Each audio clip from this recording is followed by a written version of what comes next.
Levez la main si vous avez envie de pleurer devant du code sans documentation, et moi le premier.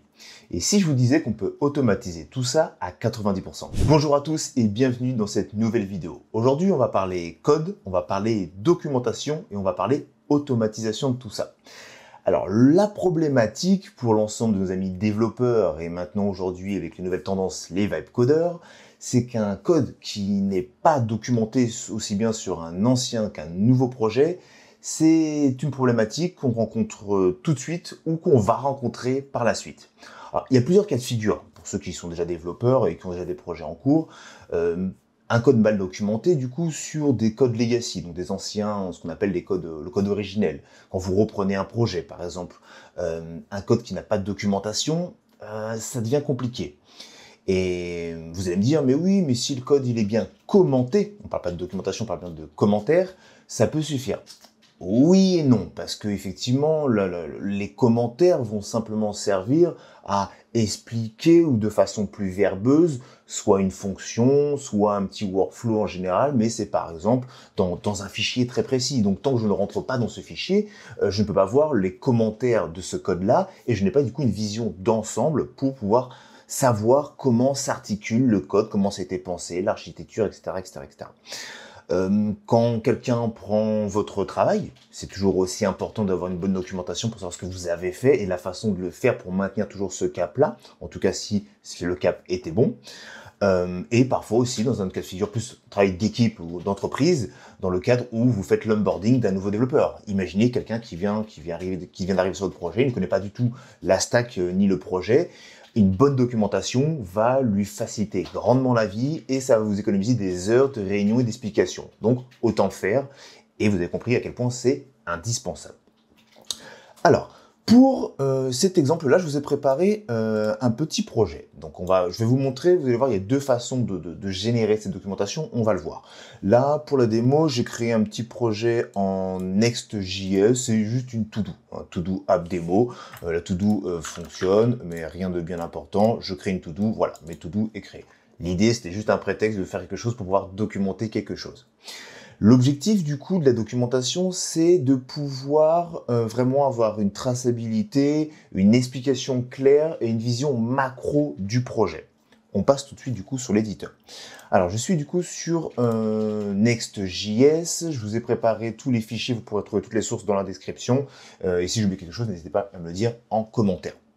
Donc, l'objectif aujourd'hui, ce projet-là que j'ai fait générer par l'IA, hein, tout bêtement, je ne me suis pas pris la tête, hein, c'est par exemple du coup d'afficher, comme on l'a vu, une to-do. Donc j'ai une fonction, donc si je reprends, attendez, ma petite veine, voilà. Est-ce que vous voyez bien ce que je montre? C'est bon, parfait.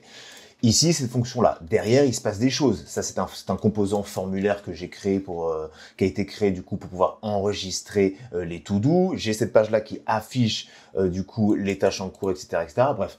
J'ai créé un petit truc comme ça, c'est fonctionnel, c'est du JS. Il y a des appels API, il y a plein de choses. On voit qu'il y a des côtés, il y a de l'API, je peux consulter les to-do, etc. Bref, il y a plein de fichiers comme ça. Et c'est vrai qu'on arrive dessus, bon bah, j'ai des petits commentaires, on voit ici que j'ai des petits mettre à jour une to-do. On a commenté le code, ce n'est pas une documentation.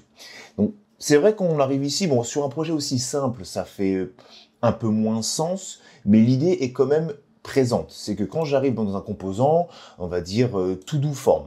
Donc là, c'est le formulaire qu'on vient de voir à l'instant qui affiche et qui permet de rajouter une tâche à mon projet.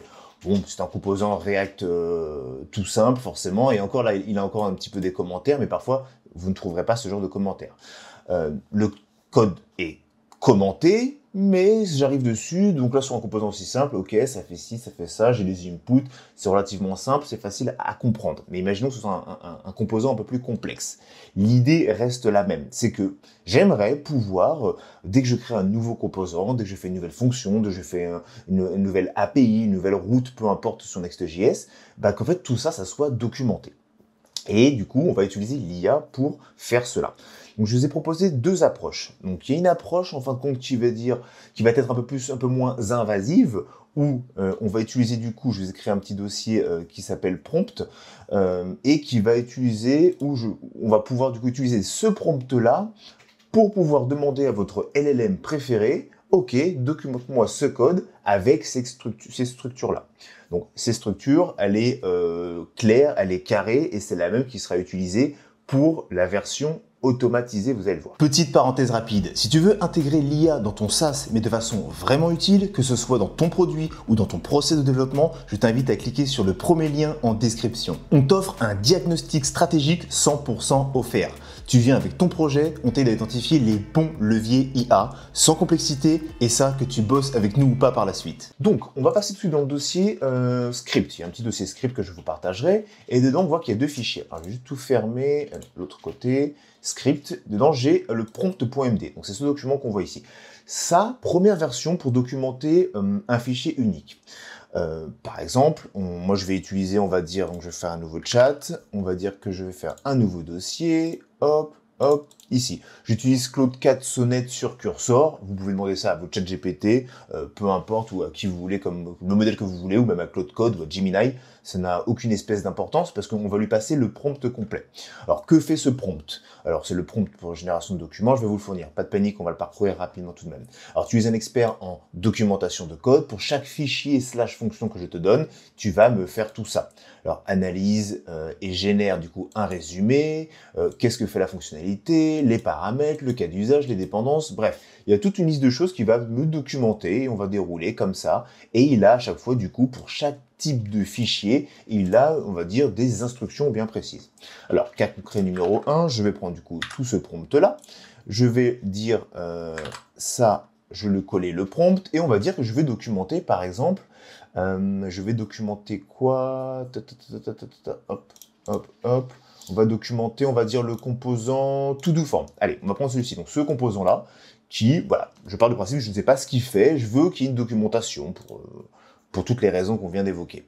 Donc, je vais lui passer ce fichier-là. Donc, je vais juste lui passer un petit arrobase. Donc, le fichier s'appelle todo.form.txt.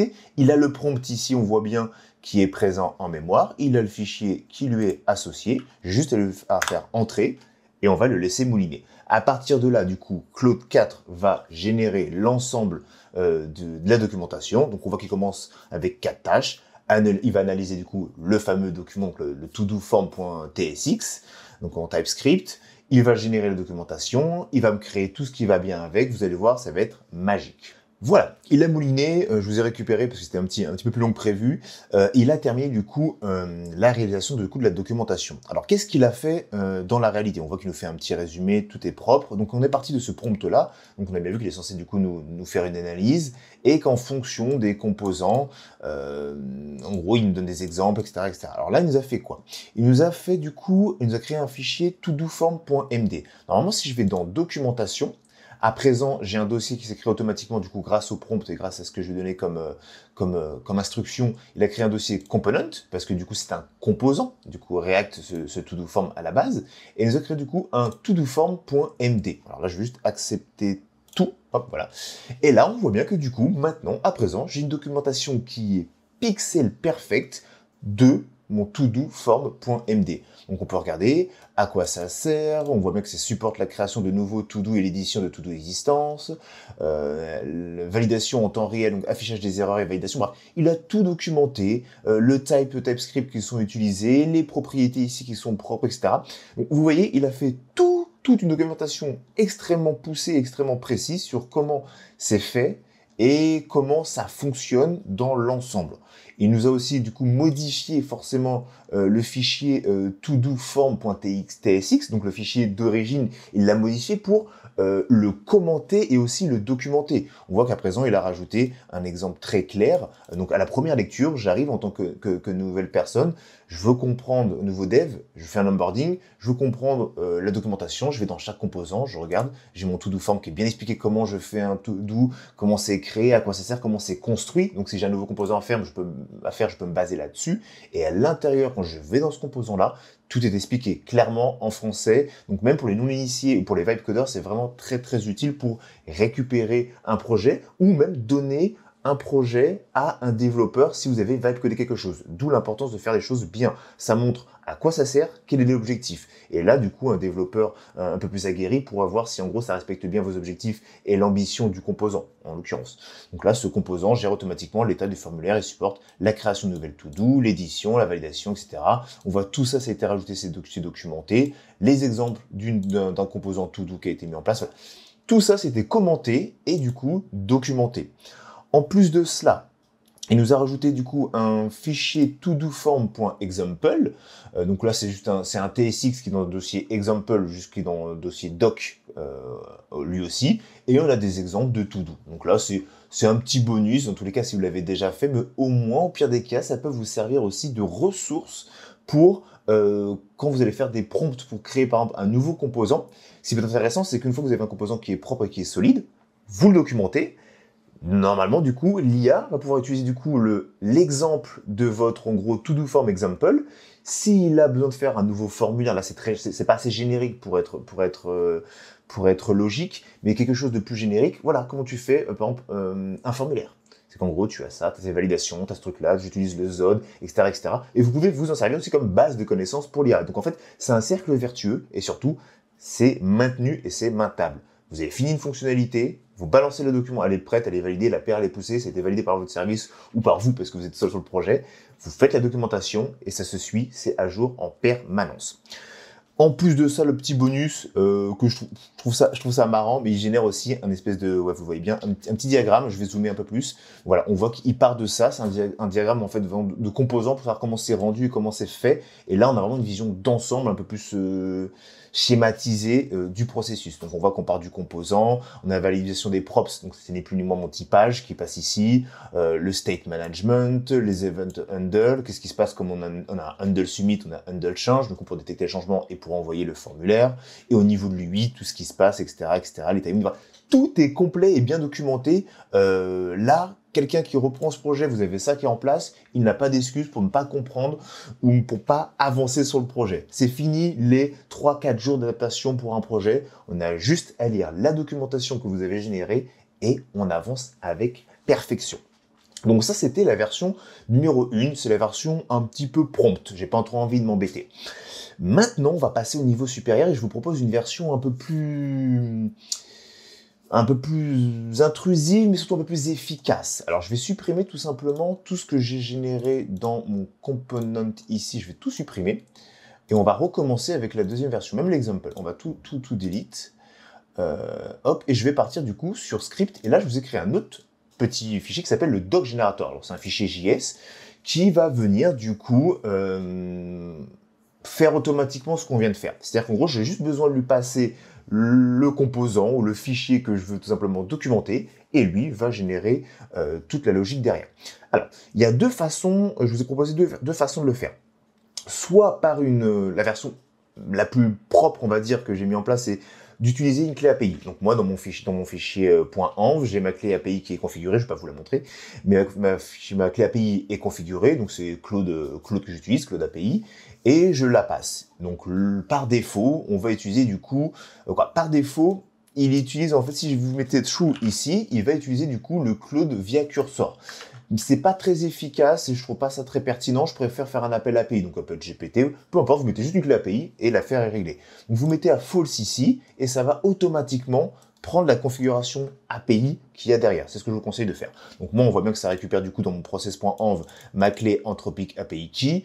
Là, pour l'exemple, pour le modèle, j'utilise Claude 3.5 Sonnet. On est sur la génération de documents. Il n'y a pas besoin d'avoir un Claude 4, un Claude Max ou un GPT-5. C'est des choses vraiment assez simples parce on est sur du raffinage d'informations. On n'est pas sur la création de choses complexes. Il y a besoin d'un gros think hard. Donc, je suis resté en 3.5. Ça marche très très bien. Et derrière, on retrouve du coup le prompt qu'on va passer du coup à l'IA, qui n'est ni plus ni moins que, en gros, on va dire ce que je vais marquer tout à l'heure. Et il va créer, grâce à ce prompt, on a des instructions, vous pourrez regarder le fichier à la fin, il va créer automatiquement un fichier bien dans le bon dossier, au bon endroit en fonction du composant. On va faire une image vaut 1000 mots, comme disait l'autre, on va le faire tout de suite.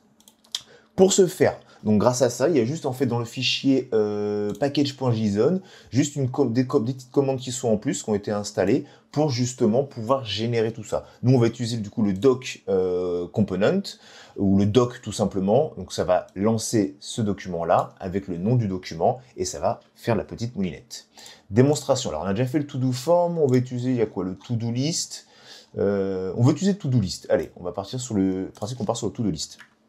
Donc moi, ce que je fais, donc je fais un npm run doc, donc c'est la commande que je viens de vous montrer, et je lui donne le chemin de la documentation. Donc on est sur component, et on veut to-do list src app component. C'est parti. On balance du coup la petite moulinette, on voit qu'il lance mon petit script, il y a des petites vérifications que l'IA m'a rajoutées pour le plaisir, il voit bien que ma clé a été détectée, pas de souci. Cloud Code activé par défaut, ça c'est faux, on utilise l'API, on voit bien ici l'utilisation de l'API Cloud directement, parce que je l'ai mis à false, effectivement.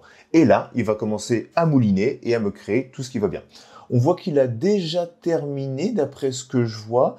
Génération d'index de documentation, index généré doc.readme, et il m'a généré du coup un fichier doc component todolist.txt. Alors on va regarder doc component, et j'ai bien un todolist.md.